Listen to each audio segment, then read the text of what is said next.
कहानी की शुरुआत में स्पेन के ग्रुप ऑफ आइलैंड्स, जिसे कनारी आइलैंड्स कहा जाता है, उसमें से एक खूबसूरत आइलैंड को दिखाया जाता है जिसका नाम है ला पाल्मा। ये आइलैंड टूरिस्ट्स का फेवरेट स्पॉट है क्योंकि यहाँ स्नेक व्यूज, ढेर सारे वोल्केनो और दिल जीत लेने वाले बीचेस सभी मौजूद हैं। इसीलिए यहाँ पर हर वक्त टूरिस्ट आते जाते रहते हैं। आज भी एक बोट में यहाँ पर टूरिस्ट का एक ग्रुप आया है जो ला पाल्मा आइलैंड में एंजॉय करने के लिए आए हैं। पानी के बीचों बीच ऐसी शांति होती है कि एक औरत तो मस्त डाइविंग करने के इरादे से पानी में कूद जाती है, लेकिन कोई उस पर उतना ध्यान देता ही नहीं क्योंकि अक्सर लोग यहाँ पर डाइविंग करते हैं, पर अचानक ऐसा लगता है जैसे कि समुद्र का पानी उबल रहा हो। किसी को कुछ समझ में आता नहीं कि ये क्या हो रहा है, और तो और धुआं निकलना शुरू हो जाता है। सभी घबरा जाते हैं कि अचानक पानी में धुआं कहाँ से आने लगा। वो तुरंत ही बोट घुमाने की कोशिश करते हैं, लेकिन तभी बोट का निचला हिस्सा क्रैक हो जाता है और उबलता पानी अंदर आने लगता है। एक बूंद गर्म पानी हाथ में लग जाती है तो कितनी जलन होती है, पर यहाँ पूरा समुद्र उबल रहा है तो सोचिए इनका क्या हाल हुआ होगा। कुछ ही देर में सारे टूरिस्ट उबल जाते हैं और पानी में डूबकर घिनौने तरीके से मर जाते हैं। फिर हमें सीधा ला पाल्मा के एक होटल को दिखाया जाता है जहाँ एक कपल और उनके 2 बच्चे आए होते हैं। पति का नाम है फ्रेडरिक और पत्नी का नाम है जेनिफर। इनकी बेटी का नाम है सोफिया और बेटे का नाम बर्नार्ड। वो यहाँ पर क्रिसमस हॉलिडे एंजॉय करने के लिए आए हुए हैं और खास बात ये है कि ये परिवार हर साल यहाँ पर आता है और यहाँ की प्राकृतिक खूबसूरती को एंजॉय करके जाते हैं। इसी वजह से उस होटल के स्टाफ इनको बखूबी जानते हैं और इनका स्वागत बड़े अच्छे से करते हैं। इस बार तो वो कहते भी हैं कि सर, आप हमारे रेगुलर कस्टमर बन चुके हैं, इसलिए इस साल हमने आपके लिए स्पेशल अरेंजमेंट किया हुआ है, और वो भी नॉर्मल रूम के रेट पे। ये सुनकर वो बड़े खुश हो जाते हैं कि हर साल आने का कुछ तो फायदा हुआ। वो उस स्पेशल रूम की चाबी लेकर चले जाते हैं। रूम बहुत ही बढ़िया होता है। वो कमरे को देखने लगते हैं तो सोफिया को एक ईयर रिंग मिलता है। ये उस लड़की का ईयर रिंग है जो कहानी की शुरुआत में डाइविंग करने के लिए बोट से कूदी थी। उसी का रूम इनको दिया गया है। यहाँ से सीधे आइलैंड के जियोलॉजिकल इंस्टीट्यूट को दिखाते हैं जहाँ के स्टाफ इस आइलैंड में हो रही जियोलॉजिकल चेंजेस को मॉनिटर कर रहे होते हैं कि कहाँ पे ज्वालामुखी एक्टिव हो रहे हैं, कहाँ अर्थक्वेक होने वाला है। और ये है इस इंस्टीट्यूट की मेन जियोलॉजिस्ट जिसका नाम है मारिया। इन्हें न्यूज़पेपर्स के जरिए उस मिसिंग टूरिस्ट बोट का पता चलता है और न्यूज में छपा होता है कि वो एक एक्सीडेंट था जिसमें सारे टूरिस्टर्स मारे गए। पर इस इंस्टीट्यूट का हेड जिसका नाम है हेनरी, उसे लगता है कि ये महज एक्सीडेंट तो नहीं हो सकता था, बल्कि जरूर कोई जियोलॉजिकल रीजन रहा होगा, यानी कि आइलैंड की धरती में कोई बदलाव आ रहा है और शायद ये किसी डिजास्टर की शुरुआत भी हो सकती है। इसीलिए वो मारिया और उसके कलीग क्लेटन को सारे ट्रांसमीटर्स का डाटा चेक करने को कहता है, लेकिन कुछ ट्रांसमीटर्स काम नहीं कर रहे थे जिसकी वजह से डाटा रिकॉर्ड ही नहीं हो पाया। मारिया और क्लेटन उन ट्रांसमीटर्स को चेक करने के लिए पहाड़ के ऊपर जाते हैं। वहाँ पर एक गुफा होती है जिसके बाहर इनका एक ट्रांसमीटर होता है। वो ठीक से डाटा रिकॉर्ड कर रहा होता है। तो ये लोग गुफा के अंदर वाले ट्रांसमीटर को चेक करना चाहते हैं, पर गुफा की दीवारों से पानी टपकता है जिसको देखकर ये लोग हैरान हो जाते हैं क्योंकि यहाँ पानी आने का कोई चांस ही नहीं था और अंदर जाने पर ढेर सारे चमगादड़ मरे पड़े होते हैं। इन्हें शक होने लगता है कि पक्का प्रकृति में जरूर कोई बदलाव आ रहा है। वहाँ टपकते हुए पानी का वो सैंपल ले लेते हैं। उनके पास एक डिवाइस होता है जिससे वो वहाँ की हवा को चेक करते हैं तो पता चलता है कि हवा में कार्बन डाइऑक्साइड और सल्फर गैस भारी मात्रा में मौजूद है। मतलब यहाँ पर कोई नेचुरल डिजास्टर होने वाला है। ज्वालामुखी के फटने से सुनामी के भी चांसेस हैं। वो आगे जाकर देखते हैं तो वहाँ पर एक बहुत बड़ा दरार बना हुआ है जिसके अंदर फंसकर इनका ट्रांसमीटर टूट गया है। इतनी बड़ी दरार पड़ने की क्या वजह हो सकती है? यही सोचते सोचते वो बाहर आ जाते हैं और ऑफिस जाकर अपने चीफ हेनरी को सारी बातें बताते हैं। मारिया कहती है कि मुझे तो सुनामी के आसार नजर आ रहे हैं, हमें आइलैंड के लोगों को वार्न कर देना चाहिए। पर हेनरी कहता है कि बिना ठोस प्रूफ और डाटा के हम यूं ही लोगों को यहाँ से नहीं भेज सकते। सभी हमें पागल कहेंगे और अगर कल कोई डिजास्टर नहीं हुआ तो थोड़ा और डेटा कलेक्ट करो जिससे ये साफ पता चले कि कोई डिजास्टर होने भी वाला है या फिर नहीं। और तब क्लेटन मारिया को बताता है कि 3 साल पहले कुछ इसी तरह के लक्षण नजर आए थे और तब हमने बिना किसी ठोस डाटा के लोगों को वार्न किया और सभी को आइलैंड से दूर भेज दिया, लेकिन बाद में ऐसा कोई डिजास्टर हुआ ही नहीं। इसीलिए हेनरी डर रहा है कि कहीं इस बार भी हमारा मजाक ना बन जाए, क्योंकि अगर इस बार भी हमारी वार्निंग्स गलत निकली तो लोगों का तो हम पर से भरोसा ही उठ जाएगा। इसलिए हमें प्रॉपर रिसर्च करके ठीक ठीक समझना होगा कि आखिर यहाँ पर क्या होने जा रहा है। मारिया को भी ये बात ठीक लगती है और वो घर आ जाती है और अपने सिस्टम पर ये चेक करती है कि अगर बाय चांस सुनामी आ भी गया तो किस तरह का नुकसान होगा और किस हद तक होगा। तब उसका छोटा भाई आता है जिसका नाम ब्रेड है और ये एक ड्राइवर है। वो बताता है कि आज डाइविंग के दौरान मैंने हजारों की तादाद में कछुओं को दूसरी जगह माइग्रेट करते देखा था, लेकिन इससे पहले ऐसा कभी नहीं हुआ था। यहाँ से फ्रेडरिक और जेनिफर के परिवार को दिखाते हैं जो होटल के रेस्टोरेंट में बैठे लंच कर रहे होते हैं। इनका बेटा बर्नार्ड एक न्यूरो डाइवर्जेंट लड़का है, यानी हम जिन लोगों को नॉर्मल कहते हैं उनके ब्रेन्स बातों को जिस तरह प्रोसेस करते हैं, तो न्यूरो डाइवर्जेंट लोगों के ब्रेन्स उन्हीं बातों को अलग तरीके से प्रोसेस करते हैं, मतलब कि नॉर्मल इंसान से बिल्कुल अलग। तो बर्नार्ड मेन्यू से आइटम ऑर्डर करता है, लेकिन जब वो डिश आता है तो वो उसे मेन्यू में जो डिश होता है उसके साथ कंपेयर करता है, मतलब उसकी फोटो के साथ, और कहता है कि ये तो बहुत ही अलग दिख रहा है, मुझे ये नहीं चाहिए, नहीं खाना मुझे। पर फ्रेडरिक उसको समझा बुझाकर खाने के लिए कन्विंस कर लेता है। तब सोफिया दूसरे टेबल पर बैठी चार्ल्स नाम की लड़की को देखती है जो सोफिया को देखकर स्माइल करती है। सोफिया भी जवाब में अच्छी सी स्माइल करती है। तो लंच के बाद सोफिया स्विमिंग पूल के पास बैठी होती है और तभी चार्ल्स आकर उसके पास बैठ जाती है। वो कहती है, हम भी यहाँ वेकेशन के लिए आए हुए हैं, अगर तुम फ्री हो तो बीच पर चले। पर सोफिया कहती है, मेरा भाई स्विम कर रहा है और वो न्यूरो डाइवर्जेंट है, इसीलिए उसको अकेला छोड़कर तो मैं नहीं आ सकती। ये सब सुनकर फ्रेडरिक कहता है कि नई जगह पर नई दोस्त मिली है, उसके साथ बीच पर जाने का मौका मिल रहा है, हरगिज जाओ तुम, बर्नार्ड पर मैं नजर रख लूंगा। इस पर सोफिया भी चार्ल्स के साथ चली जाती है। इसी बीच फ्रेडरिक देखता है कि होटल का स्टाफ जेनिफर के साथ बहुत ही हंस हंस कर बातें कर रहा है, लेकिन पता नहीं क्यों फ्रेडरिक इससे परेशान हो जाता है कि कहीं ये मेरी वाइफ को फुसला तो नहीं रहा। लेकिन जैसे ही वो स्विमिंग पूल की तरफ मुड़ता है तो वहाँ पर बर्नार्ड नहीं होता। फ्रेडरिक घबराकर उसको ढूंढने लग जाता है। तो इसी बीच सोफिया बीच के पास आ जाती है और तभी फ्रेडरिक वहाँ पर आकर पूछता है कि क्या बर्नार्ड यहाँ पर आया था। सोफिया भी डर जाती है। दोनों फिर हर तरफ उसे ढूंढने में लगे होते हैं। तब दूर एक पत्थर पर खड़ा बर्नार्ड समुद्र को देख रहा होता है। ये लोग भी उस पत्थर पर जाकर देखते हैं तो एक ही जगह पे ढेर सारे कछुए कहीं माइग्रेट करके जा रहे होते हैं। अगले सीन में वो कमरे में आ जाते हैं तो होटल का वही स्टाफ आकर जेनिफर से कहने लगता है कि मैंने आपके लोकल टूर के लिए बहुत ही बढ़िया गाड़ी अरेंज की हुई है। लेकिन ये सुनने के बाद फ्रेडरिक को और जलन होती है और स्टाफ के जाने के बाद वो जेनिफर पर बरस पड़ता है कि ये तुमसे इतना हंस के क्यों बात कर रहा था। लेकिन फिर इसी बात पर दोनों पे बहस शुरू हो जाती है, जिसे सुनकर बर्नार्ड और सोफिया परेशान हो जाते हैं। इसी बीच यहाँ इंस्टीट्यूट के हेड हेनरी को दिखाते हैं जो इस आइलैंड के एक डॉक्टर से मिलने जाता है, जो उसे कुछ लाशों की फोटो दिखाता है। ये उन लोगों की फोटोज हैं जो शुरुआत में समुद्र के बीच उस बोट के क्रैक होने से डूब कर मर गए थे। डॉक्टर बताता है कि वो लोग समुद्र में डूबने से नहीं मरे थे, बल्कि उबलते पानी में जलकर मरे थे। मतलब मैं दावे के साथ कह सकता हूँ कि उस वक्त समुद्र का पानी उबल रहा था और फिर उनके शरीर में कई सारे टॉक्सिक गैसेस चले गए, इसी वजह से उनकी मौत हुई। ये कहने के बाद तो वो हेनरी को और भी कई अच्छी अच्छी डिटेल्स दिखाता है। ये सब जानकर हेनरी हो जाता है चौकन्ना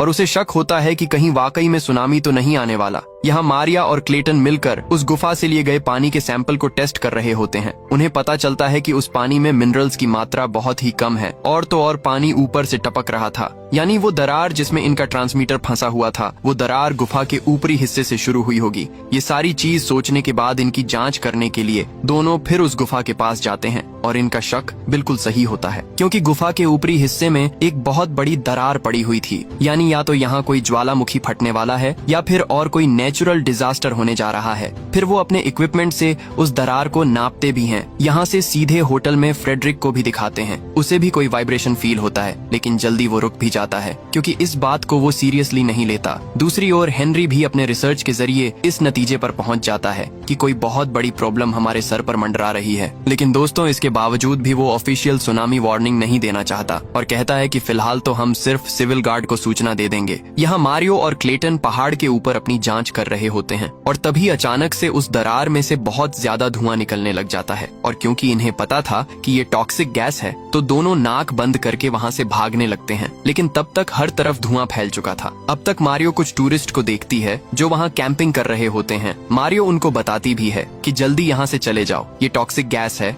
इसलिए ज्यादा सांस मत लो और एक कपड़ा पानी में भिगोकर उससे नाक बांध लो। उन्हें इंस्ट्रक्शंस देकर मारिया भी वहाँ से भागती है, लेकिन धुआं तो इतना घना होता है कि आगे कुछ दिखाई ही नहीं देता। इसी वजह से मारिया एक जगह फिसल कर गिर जाती है। तभी कुछ देर में मारिया को इल्यूजन आता है जैसे वो पानी में डूब रही हो। वो एकदम से चौंक कर उठती है तो वो हॉस्पिटल में होती है। तब हेनरी उसे बताता है कि एंड वक्त पर हमने तुम्हें बचा लिया था, क्लेटन ने उस गैस को ज्यादा इनहेल कर लिया था, इसलिए वो कोमा में है। और तो और 2 टूरिस्ट भी मर गए। मारिया कहती है, देखो मैंने तुम्हें पहले ही कह दिया था कि वार्निंग दे दो। खैर अब सबको सबूत मिल चुका है, तुरंत मेयर को इन्फॉर्मेशन दे दो। लेकिन हेनरी अब भी यही कहता है कि गैस सिर्फ उसी जगह पर फैला हुआ है और वो अपने आप ढल जाएगी, थोड़ा वेट कर लेते हैं। इसके बाद तो मारियो को इतना गुस्सा आता है और वो कहती है, क्या आप जानते हैं कि मेरी माँ सुनामी में मारी गई थी? आप जैसे सरकारी ऑफिसर ने अगर इस तरह के लक्षणों के बारे में पहले अनाउंस कर दिया होता तो शायद मेरी माँ आज जिंदा होती और उन जैसे कई लोग बच जाते। प्लीज अब की बार बाकी ऑफिसर को इन्फॉर्म कर दीजिए, लोगों के साथ इस तरह जान का खिलवाड़ मत कीजिए। मारिया बहुत रिक्वेस्ट करती है पर हेनरी आखिर तक अपनी बात पर अड़ा रहता है। फिर मारिया तुरंत अपने भाई ब्रेड को कॉल करती है।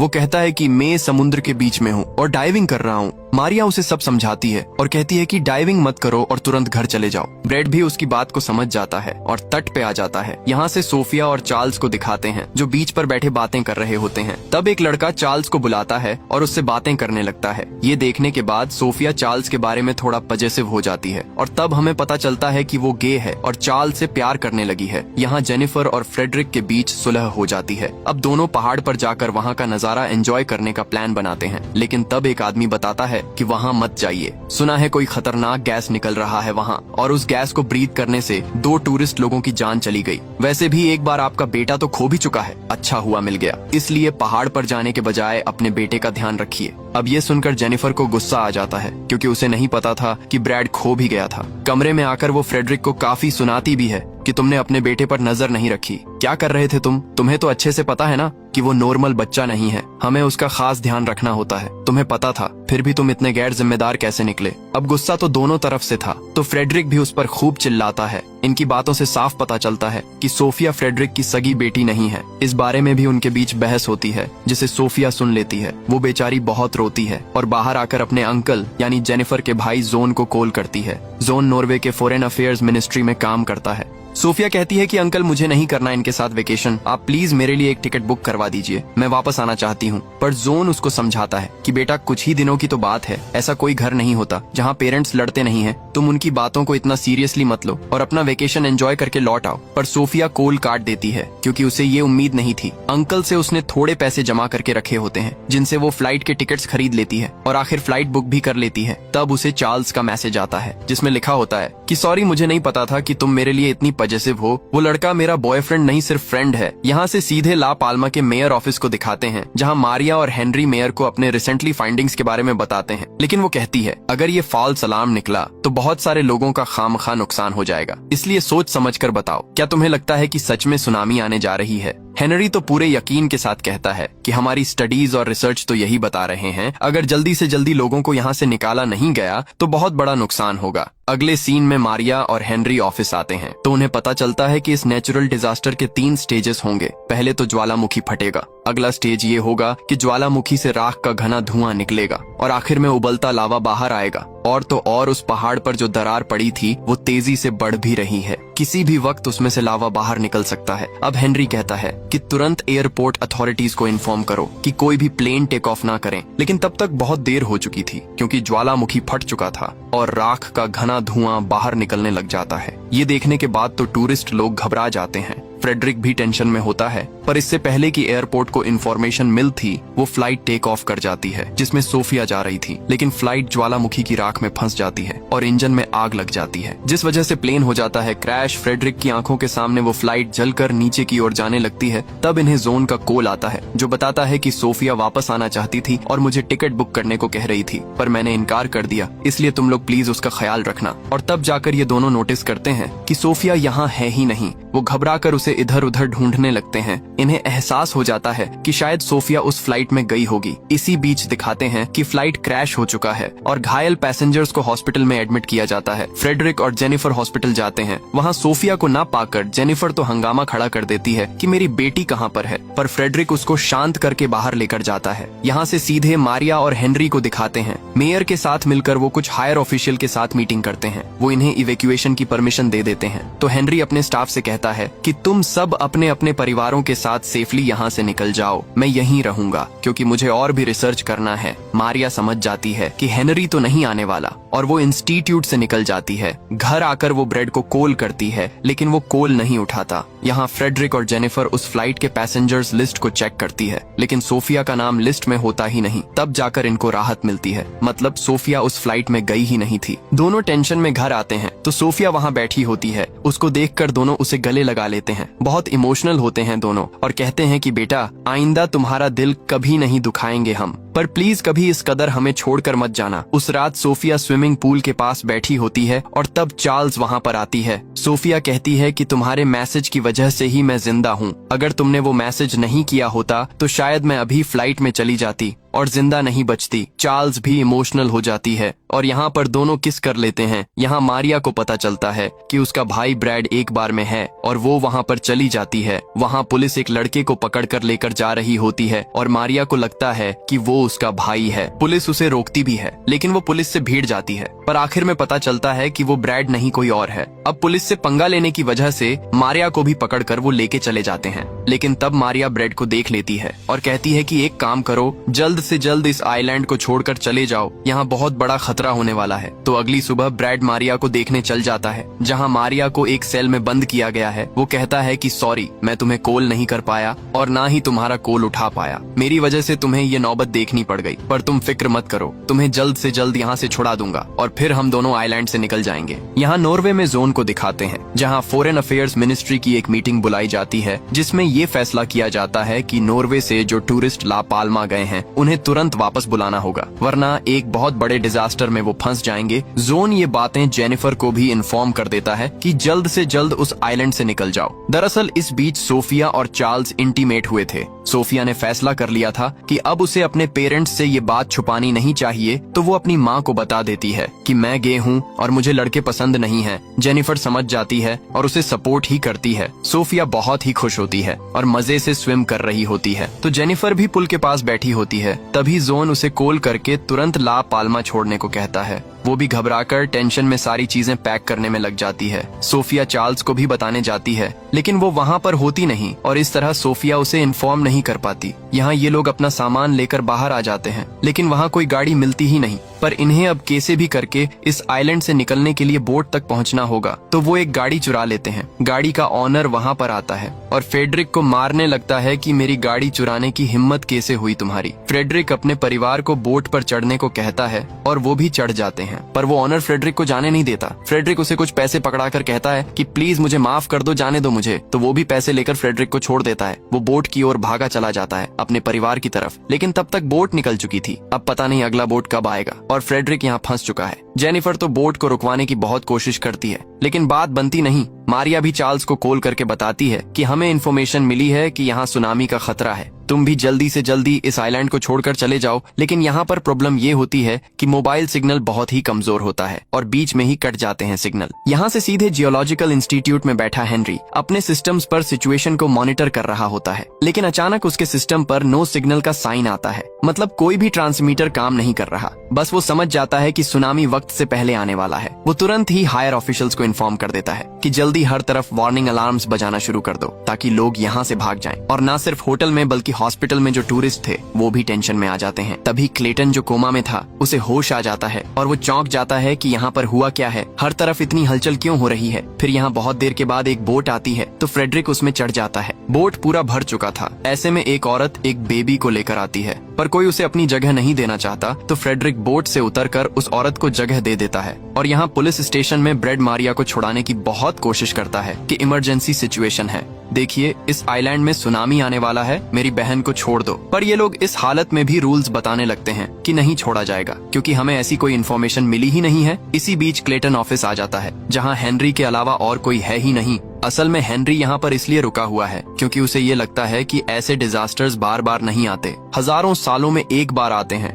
और वो इस इवेंट को मिस नहीं करना चाहता, क्योंकि अगर वो बच निकला तो न जाने फिर किस जन्म में ये दृश्य देखने को मिलेगा। इसलिए वो यहाँ पर टिका हुआ है। क्लेटन भी उसी की तरह सोचता है और कहता है मैं भी यहीं रहकर अपना अंत देखूंगा, लेकिन एक काम करते हैं, उससे पहले हम एक इंटरेस्टिंग ट्रिप पे निकलेंगे। ये कहकर दोनों ड्रिंक करने लग जाते हैं। दूसरी ओर सरकार लोगों को निकालने में लगी होती है। हर इंटरनेशनल न्यूज चैनल पर इस सुनामी की खबरों के बारे में सब कुछ दिखाते हैं। अब यहाँ जोन को लगता है कि जब तक मेरी बहन और उसका परिवार वहाँ से निकलता है तब तक कहीं सुनामी ना आ जाए। वो अपने सीनियर से दरख्वास्त करता है कि प्लीज मेरी फैमिली को वहाँ से निकालने के लिए कोई रास्ता हो तो बताइए, पर वो जोन को डांट देती है कि जो बात बहुत कॉन्फिडेंशियल थी उसे तुमने अपने परिवार के साथ शेयर कर दिया और अब मुझसे मदद की उम्मीद भी रखते हो। जिस तरह दूसरे लोगों को बचाया जा रहा है उसी तरह तुम्हारे परिवार को भी बचाया जाएगा, इसलिए आगे मुझसे और कोई उम्मीद मत रखना। अब जोन समझ जाता है कि जेनिफर के परिवार को बचाने के लिए उसे ही कोई ना कोई तरकीब निकालनी पड़ेगी। वो अपने एक दोस्त से मिलता है जो कि वेब्स पर रिसर्च करता है। यहाँ फ्रेडरिक ला पाल्मा में फंसा हुआ है। उसने बेचारे ने आखिरी बोट भी छोड़ दी थी और अब यहाँ पर कोई बोट नहीं आने वाली।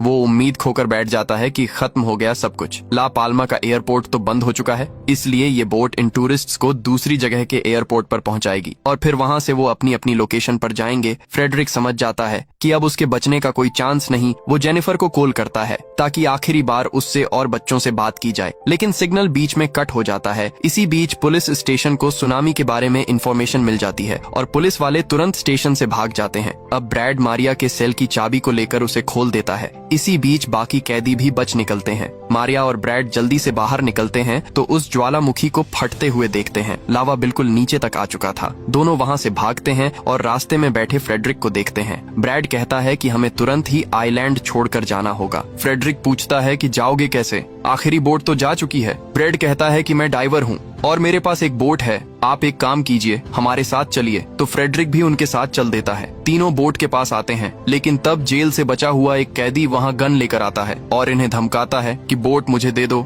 वरना शूट कर दूंगा। ब्रैड कहता है कि तुम भी आ जाओ, सभी मिलकर बच निकलेंगे, पर वो फोन पर किसी से बात करते हुए कहता है मेरे और भी साथी हैं, उनके लिए ये बोट काफी है, बस तुम लोग नहीं आओगे हमारे साथ तो चुपचाप बोट छोड़कर चले जाओ। लेकिन अब ब्रैड को गुस्सा आ जाता है और वो हाथापाई करने पे उतर आता है और बेचारे को गोली भी लग जाती है। मारिया घबराकर ब्रैड के पास जाती है, लेकिन तभी मौका देखकर फ्रेडरिक उस कैदी पर हमला कर देता है। वो तो फ्रेडरिक को पकड़कर पानी में डुबोने की कोशिश करता है, लेकिन फ्रेडरिक एक पत्थर उठाकर उस पर मार देता है और आखिरकार कैदी खत्म। लेकिन बेचारा ब्रैड भी इसी बीच दम तोड़ देता है। मारिया बहुत रोती है, लेकिन फ्रेडरिक उसे बचाने के लिए बोट की तरफ खींच ले जाता है, पर इतने में दोस्तों उस कैदी के साथ ही आ जाते हैं। लेकिन फ्रेडरिक के पास उस कैदी का गन था, जिसको देखकर वो लोग घबरा जाते हैं तो ज्यादा कुछ नहीं करते। जैसे तैसे छुटकारा पाकर फ्रेडरिक और मारिया बोट में वहाँ से बच निकलते हैं। यहाँ जोन का साथी जो वेब रिसर्चर है वो जोन को बताता है कि उस आइलैंड पर एक सेफ पॉइंट है जो सुनामी से बचा रहेगा। तो अगर सर्वाइवर्स उस पॉइंट पर पहुंच गए तो सुनामी से बचने के चांसेस हैं। इसकी पूरी गारंटी तो नहीं है, लेकिन 50% चांस तो है कि वहाँ पर सुनामी का असर नहीं होगा। तो अब जोन अपने सीनियर को उस सेफ पॉइंट के कोऑर्डिनेट्स बताता है, लेकिन वो कहती है इसमें सिर्फ 50% चांसेस हैं कि यहाँ सुनामी नहीं आएगी। इसके भरोसे हम लोगों को गलत इन्फॉर्मेशन तो नहीं दे सकते ना, इसलिए तुम ये अपनी एक्स्ट्रा रिसर्च बंद करो और सिर्फ अपने काम पे फोकस करो। दूसरी ओर हेनरी और क्लेटन को दिखाते हैं जो किसी ट्रिप के बारे में बात कर रहे थे। असल में ये लोग प्रोटेक्टिव गियर वगैरह पहनकर ज्वालामुखी के पास जाकर उसे फटते हुए देखना चाहते हैं। तो दोनों ज्वालामुखी पर्वत पर चढ़कर उसे फटते हुए देखते हैं और जलते हुए लावा को बाहर निकलते देखकर उसे एंजॉय भी करते हैं। इसी ट्रिप की बात कर रहे थे दोनों। यहाँ जेनिफर की फैमिली और बाकी लोगों को दिखाते हैं तो वो दूसरे आइलैंड के एयरपोर्ट पर पहुंच चुके हैं। वहाँ वो 4 पासपोर्ट्स दिखाकर बोर्डिंग के 4 रिस्टबैंड्स ले लेते हैं। तो सोफिया चार्ल्स को देखती है और बहुत खुश होती है कि वो बच गई। वो तुरंत जाकर उससे मिलती है। उसके पास बोर्डिंग का रिस्ट बैंड नहीं होता तो सोफिया उसे फ्रेडरिक का बैंड दे देती है, क्योंकि फ्रेडरिक नहीं आएगा शायद, ऐसा इनको लगता है। यहाँ ज्वालामुखी से लावा की लहरें निकलने लग जाती हैं और इस वजह से सुनामी की शुरुआत हो जाती है। सुनामी भी ऐसी कि लहरों की घनघोर आवाजें एयरपोर्ट तक सुनाई देती हैं। यहाँ जेनिफर और बर्नार्ड प्लेन मोड कर लेते हैं, लेकिन तब जेनिफर रियलाइज करती है कि सोफिया प्लेन में है ही नहीं। वो तुरंत प्लेन से उतरती है और तब जाकर सोफिया और चार्ल्स फ्लाइट में चढ़कर बैठ जाती हैं। सोफिया नहीं जानती कि उसकी माँ फ्लाइट से उतर चुकी है, क्योंकि वो तो सोफिया को ढूंढने नीचे आई थी।